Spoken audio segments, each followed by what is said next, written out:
Hello everyone, welcome back to my YouTube channel VSM Academy, the spirit of education. So guys, last lecture में मैंने आपको marginal frequency distribution, right, conditional frequency distribution और उसके साथ ही साथ जो हमारे बाइवेरिएट फ्रीक्वेंसी डिस्ट्रीब्यूशन टेबल होता है कैसे ड्रॉ करते हैं वो मैंने आपको सिखा दिया। अब जो नेक्स्ट कॉन्सेप्ट आने वाला that is chi square statistics. So chi square statistics को स्टार्ट करने के पहले मैं आपको बता देना चाहता हूं कि वीडियो को एंड तक देखना, क्योंकि बहुत ज्यादा इंटरेस्टिंग होने वाला है आज का लेक्चर। बहुत ज्यादा मजा आने वाला है, बहुत कुछ आप सीखने वाले हो इसके अंदर।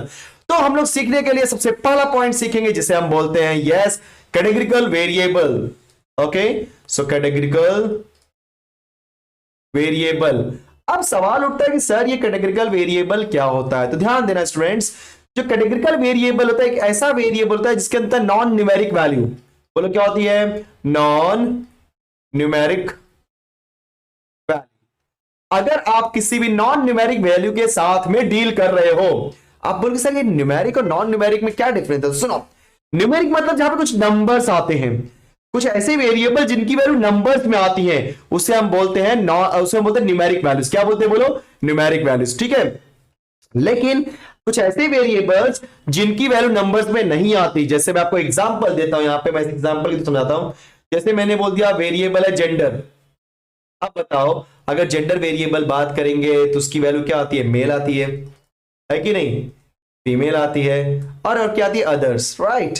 और उसी तरीके से अगर मैं ब्लड ग्रुप की बात करूं, ठीक है, अगर मैं ब्लड ग्रुप की बात करूं तो ब्लड ग्रुप में क्या होता है आपका? ए होता है, बी होता है, देन ए बी आता है, देन ओ। तो यहां पे न्यूमेरिक वैल्यू मिल रही है क्या students? No.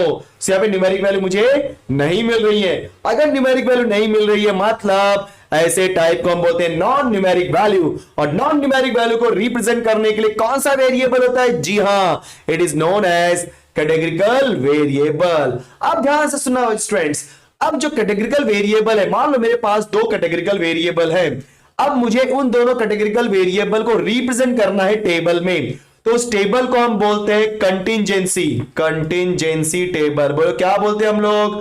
Contingency table. To represent categorical to categorical variables in the table, और यू कैन से दैट जो आपका डिस्ट्रीब्यूशन टेबल होता है, आपको पता है बाइवेरिएट मतलब दो वेरिएबल है ना यहाँ पे। यस, सो आपके पास बाइवेरिएट है जिसके अंदर दो वेरिएबल है। अब उन दो वेरिएबल का यूज करके मैं इस टाइप के डेटा का बनाऊंगा टेबल। जब इस टाइप के डेटा का बनाते हो टेबल, तो उस टेबल को हम बोलते हैं कंटिंजेंसी टेबल। बोलो क्या बोलते हैं स्टूडेंट्स?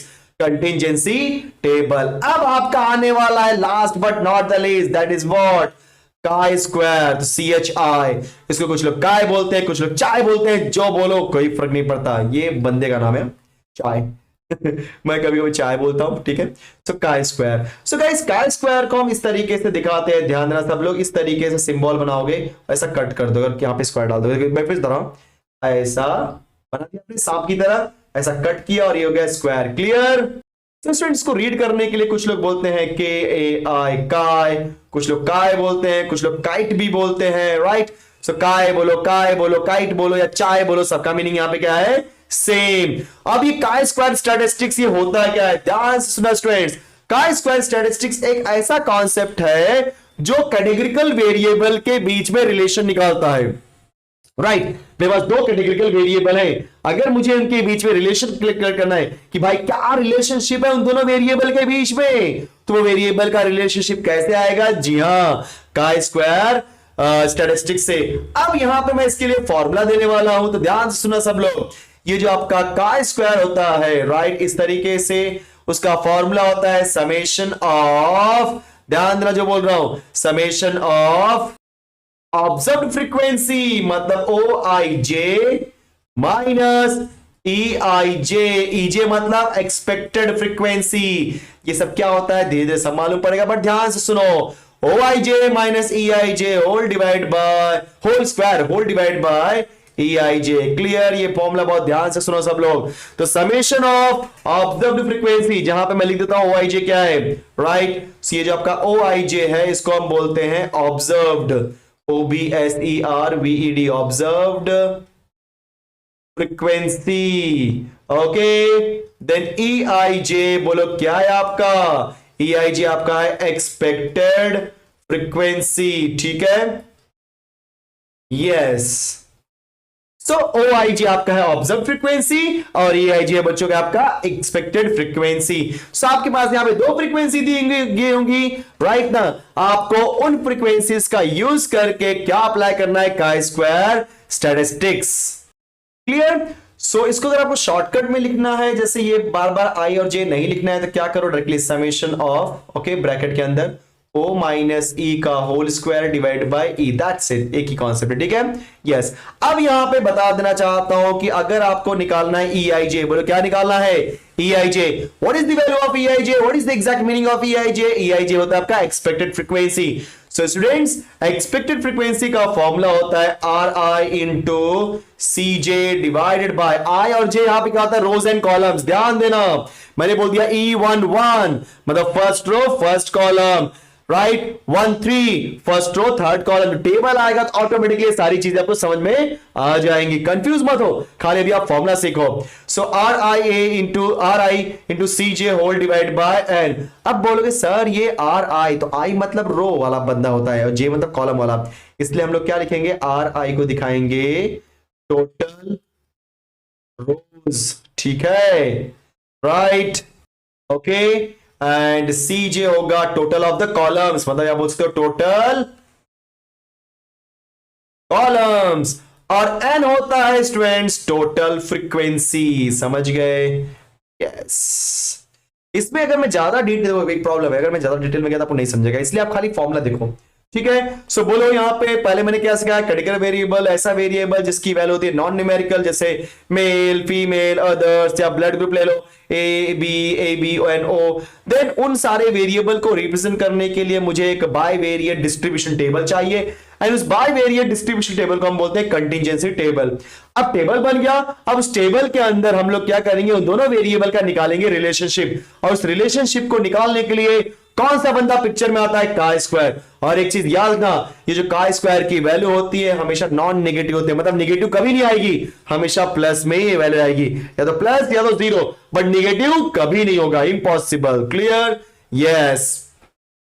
देन काई स्क्वायर का फॉर्मूला क्या होता है, बोलो, summation of observed minus expected का whole square whole divide by expected, right. So OIJ मतलब ऑब्जर्व्ड फ्रीक्वेंसी, EIJ मतलब एक्सपेक्टेड फ्रीक्वेंसी। अच्छा, अगर किसी ने पूछा सर एक्सपेक्टेड फ्रीक्वेंसी का फॉर्मूला क्या होता है, तो EIJ का फॉर्मूला होता है R into C divide by N, where R is total of rows, C मतलब total of columns, and N मतलब total number of frequency. Clear? तो चलो मूव करते हैं क्वेश्चन की तरफ। सो ये रहा हमारा पहला क्वेश्चन, राइट। तो पहला क्वेश्चन क्या दिया students, following table shows the classification of applications for sequential and for cells positions according to gender. Calculate the values of chi-square statistics. तो यहाँ पे मेल ऑफर्ड 75, तो मेल है फीमेल है, ऑफर्ड है और डिनाइड है, ठीक है। सो मेल और ऑफर्ड का फ्रीक्वेंसी कितना है, 75, राइट। मेल एंड डिनाइड का वैल्यू कितना है, 150। फीमेल एंड ऑफर्ड का वैल्यू कितना है, 25। फीमेल और डिनाइड का वैल्यू कितना है, 50, राइट। तो ये क्या है आपका, ये ऑब्जर्व्ड फ्रीक्वेंसी है जो हमें दी गई है। क्लियर? हमें यहां पे निकालनी पड़ेगी एक्सपेक्टेड, और उसके बाद निकालना पड़ेगा काई स्क्वायर। तो सबसे पहले बनाते हैं टेबल। सो टेबल कैसे बनाएंगे, देखो सब लोग फटाफट, मैं एक बना लेता हूं टेबल, ओके, यस। सो इस टेबल में अभी मैं हाथ से ड्रॉ करता हूं, ज्यादा इसमें दिमाग नहीं लगाते हैं, यस, ओके, परफेक्ट, अच्छा बन रहा है। देन हमारे पास है यहाँ पे ऑफर्ड, देन डिनाइड के बाद एक एक्स्ट्रा कॉलम बनाओ, हमेशा एक्स्ट्रा कॉलम रखो इसके अंदर टोटल के लिए। अभी आपको समझेगा मैं क्या बताना चाहता हूं, यस। सो मैं पहले वैल्यूज लिख देता हूं यहाँ पे, this is male and this is female, okay. ऊपर बोलो क्या आपका ऑफर्ड, फिर क्या है डिनाइड, ठीक है। यहां पे बोलो क्या आएगा आपका टोटल, और यहां पे भी आपका आएगा टोटल। सर वैल्यू देते हैं हम लोग सब लोग, 75 150, देखो अच्छे सब लोग, 25 एंड 50। चलो टोटल निकालते हैं ना, टोटल। सो 75 प्लस 150 कितना होगा बोलो, यस जल्दी जल्दी बोलो, 75 प्लस 150 होगा 225, 225। देन 25 प्लस 50 75, बराबर ना, देखो सही है, हाँ। 75 प्लस 25 100, 150 प्लस 50 200, अच्छा 100 plus 200 300 and 225 plus 75, perfect. Okay, so इस क्वेश्चन में समझने वाली बात है, ध्यान देना सब लोग। यहां पे अगर आप उनकी वैल्यूज को देखोगे तो ये आपका फर्स्ट रो फर्स्ट कॉलम है, first row second column, second row first column, second row second column, perfect. Yes, क्योंकि first row first column determinant में ये है same, first row first column, first row second column, second row first. So guys आपने ये exactly position देख लिया कि हर एक एलिमेंट की पोजीशन क्या है, राइट, और हर एक एलिमेंट का सम कितना है। तो यहां पे हम लोग के पास जो दिया है सारी वैल्यू, अगर आप ध्यान से देखोगे, मैं आपको बता देना चाहता हूं, ये जो 75 है ये आपकी ऑब्जर्व्ड फ्रीक्वेंसी है, मतलब ये O11, 150y O12, 25 O21 and 50 बोलो क्या दिया है O22, राइट। सो यहां पे हमारे पास सारी फ्रीक्वेंसी दी गई, मैं पहले लिख देता हूं यहां पे। सो हमारे पास जो वैल्यू है पहला है O11, then O12, O21 and O22। सो क्योंकि हमें जो वैल्यू दिया होता है हमेशा वो हमारी ऑब्जर्व होती है, एक्सपेक्टेड हमें निकालना होता है, ठीक है। सो O11 की वैल्यू यहां पे क्या दी है 75, O12 की वैल्यू बहुत ध्यान से देखना क्योंकि यहां पे वैल्यूज जो मैं कैलकुलेट करने वाला हूं सबसे इंपॉर्टेंट पार्ट है, कई लोग उसमें कंफ्यूज होते हैं, बहुत ध्यान से देखो सब लोग। O12 की वैल्यू क्या है यहां पे 150, O21 की 25 एंड आपका जो वैल्यू आने वाला है दैट इज O22, वो आपको मिल रहा है 50। आप सभी को बताया था मैंने, अगर आपको निकालना है एक्सपेक्टेड फ्रीक्वेंसी मतलब EIJ, सो फॉर्मूला क्या होता है बोलो RI, राइट, दैट इज रो का टोटल, उस रो का टोटल, उसके रो का टोटल। जैसे आप 1 निकाल रहे हो तो फर्स्ट रो का टोटल, फर्स्ट कॉलम का टोटल। अगर आप E12 निकाल रहे हो तो फर्स्ट रो का टोटल, सेकेंड कॉलम का टोटल, समझो यहां पे। अगर आप E21 निकाल रहे हो तो सेकेंड रो का टोटल एंड फर्स्ट कॉलम का टोटल, ठीक है। तो RI into CJ whole divide by N, और N यहां पे क्या होता है, ये जो 300 है टोटल नंबर ऑफ फ्रीक्वेंसी है हमारा N है। चलो, सो पहले वाले केस में क्या वैल्यू आएगी E11, दूसरे में बोलो E12, तीसरे में E21 एंड लास्ट वाले में E22। सो E11, E12, E21 फॉर्मूले के हिसाब से क्या बनेगा आपका, जी हां R1 C1 divide by N, दूसरे वाले में R1 C2 divide by N, तीसरे वाले में R2 C1 divide by N, last वाले में हो जाएगा आपका R2 C2 divide by N। तो फटाफट वैल्यू पुट कर लेते हैं। तो ये जो R1 C1 ये सब ये हमारी समेशन है, वैल्यूज है, टोटल एंड वैल्यू है। अगर आप ध्यान से देखोगे तो ये जो आपका फर्स्ट वाले रो का टोटल सम है, इसलिए मेरा R1 है, ये आपका R2 है, ये आपका C1 है, ये आपका C2। देखो आप चाहिए तो ऐसा लिख सकते हो, ठीक है, कोई कंफ्यूजन होना चाहिए आपको बस।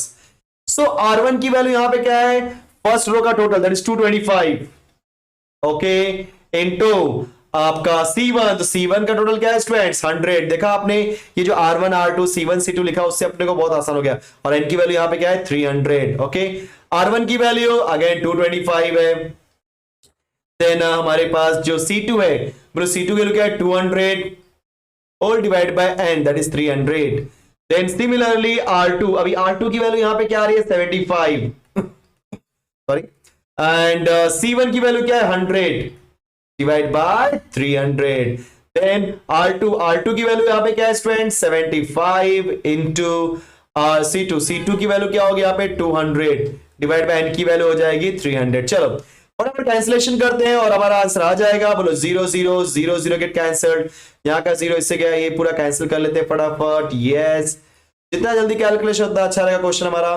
चलो सिंप्लीफाई कर लेते हैं। सो अभी सिंप्लीफाई करने के लिए 3 जगह को 3 6 18, राइट, नहीं 3 7 भी होता है।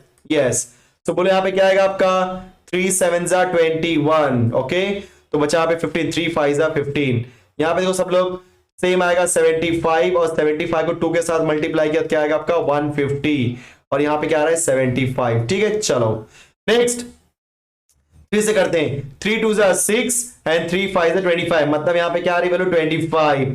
नेक्स्ट वन 25 आएगा और 2 किया तो 50 हो जाएगा, ठीक है। सो हमारे पास यहाँ पे E11 E12 E21 E22 की वैल्यू आ चुकी है।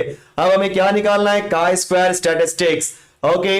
सो सबको पता है काय स्क्वायर स्टैटिस्टिक्स का फॉर्मूला होता है summation of O minus E का whole square divided by E। So chi square statistics का फॉर्मूला क्या हो जाएगा बोलो, O पहले वाले का O की वैल्यू क्या है 75 माइनस उसी के ध्यान देना, जो आप ले रहे हो उसी के हिसाब से करना है। तो फर्स्ट वाला 1 1, फिर 1 1, तो 75 माइनस 75, तो O11 माइनस E11 राइट का whole square divide by E, और उसका E कितना है 75, फिर समेशन इसलिए plus, next O12 that is 150, E12 that is again 150, so 150 minus 150 का whole square divide by E की वैल्यू मतलब 150 प्लस 25, क्योंकि O21 एंड E21, 25 माइनस 25 का whole square divided by 25, last one O22 minus E22 that is 50 minus 50 का whole square divide by 50। So आप देख रहे हो कि हर केस में न्यूमरेटर में सेम सेम वैल्यू आ रही है, तो उस हिसाब से मैं बोल सकता हूं कि 0 point anything that is what end of the day मुझे क्या स्क्वायर की वैल्यू क्या आएगी 0। सो स्टूडेंट्स यहां पे काय स्क्वायर की वैल्यू क्या मिली 0, परफेक्ट। उसने क्या बोला फाइंड द वैल्यू ऑफ काय स्क्वायर स्टैटिस्टिक्स हमने निकाल दिया। so, जब कभी भी कोई भी काय स्क्वायर स्टैटिस्टिक्स से क्वेश्चन आएगा, टेबल देखो, जितनी वैल्यू दिया उसके कितनी भी वैल्यू तो फर्क नहीं पड़ता राइट। अब देखो कितनी ऑब्जर्व फ्रीक्वेंसी दी है, यहाँ पे 1 1 1 2 2 1 2 2, कभी कभी 3 3 वैल्यू भी देता है, घबराने की जरूरत नहीं है। उसके हिसाब से EIJ का फॉर्मूला अप्लाई करो, मतलब RICJN। और ध्यान देना सब लोग, ये मेरा फर्स्ट रो है, कर्सर देखो फर्स्ट रो इसलिए R1 दे दिया, सेकेंड रो R2 दे दिया, फर्स्ट कॉलम C1 C2, ये वैल्यू दोगे कभी कंफ्यूजन होने वाला नहीं है।